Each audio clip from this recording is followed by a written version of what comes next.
A woman was serving a life sentence in prison for murder. Angry and resentful about her situation, she decided that she couldn't spend her life in prison. She began plotting ways to escape from the jail. She became good friends with one of the prison caretakers. His job was to bury any prisoners who die in a graveyard just outside the prison walls.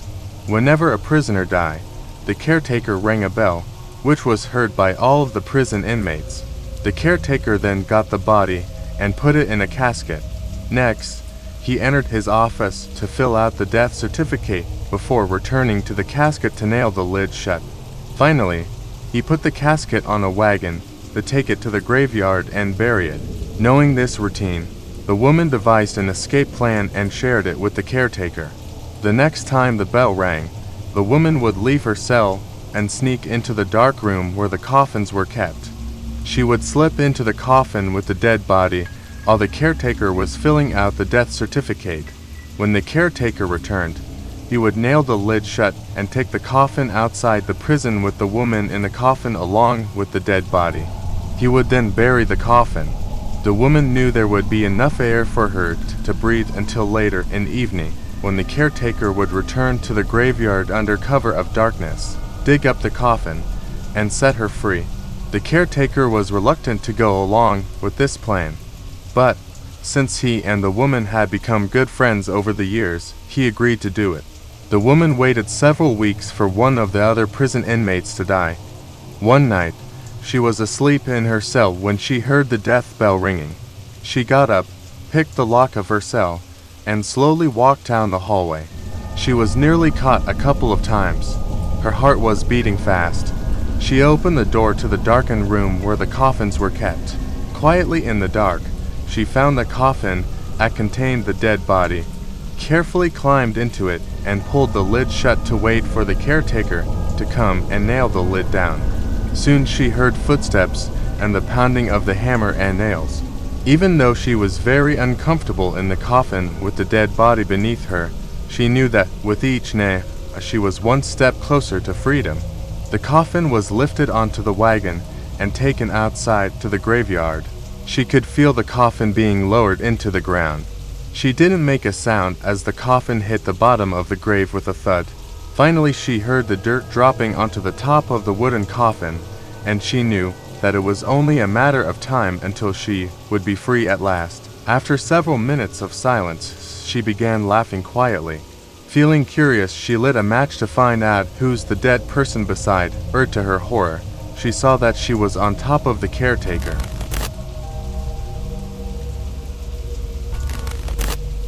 There was a single mother who had 3 daughters.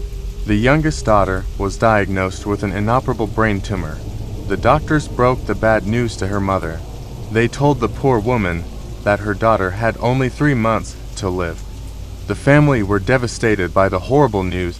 The mother decided to have a family photo taken while her youngest daughter was still alive. That way, they would always have something to remember her by. They hired a professional photographer to come and take the photo.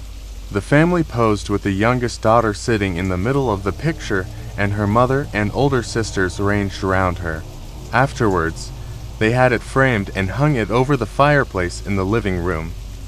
3 months later, the youngest daughter died in hospital.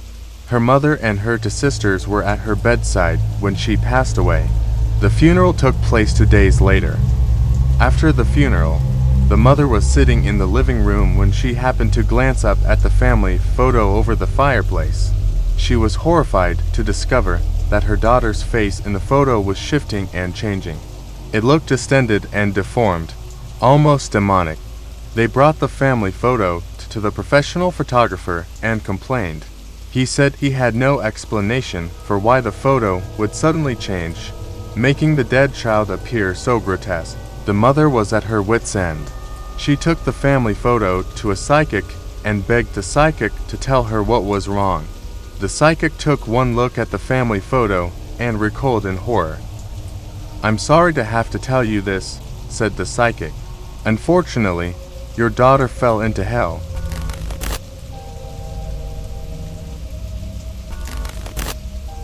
A few years ago, I moved into a new apartment. The rent was cheap and it was close to my workplace. It was just a small one-bedroom apartment with a kitchen and a bathroom. The best thing about it was that, instead of a shower, there was a beautiful steel bathtub. One night, I was sitting in the bathtub, washing my hair. My vision was blurred by the shampoo, but out of the corner of my eye, I caught a glimpse of something strange. On the rim of the tub, I thought I saw two white hands. I quickly splashed water on my face, but when I opened my eyes and looked around, the hands were nowhere to be seen. I tried to convince myself that it was just an optical illusion. However, a few days later, I was sitting in the bath again. I was looking for the soap and I happened to glance behind me. That's when I saw them. Two white hands were clinging to the edge of the tub. When I looked back again, a split second later, the hands were gone. It sent a chill down my spine. I was sure that the pale hands I had seen were those of a child. Not long after that, I had a day off from work and decided to organize my bedroom. I needed somewhere to put my suitcase, so I opened the drawer at the bottom of the built-in cabinet. When I pulled out the cardboard that had been laid on the bottom of the drawer, something fell out and landed on the floor. It was a photo of a young boy who appeared to be about kindergarten age. I looked at his pale white hands in the picture and they looked eerily familiar. When suddenly something reflected on the surface of the water. It was the shadow of someone standing behind me. A woman with long hair. All of a sudden, something grabbed a hold of me and pushed my head into the cold water. I tried to fight, but it was too strong. I struggled to escape from that icy grip, but it wouldn't let me go.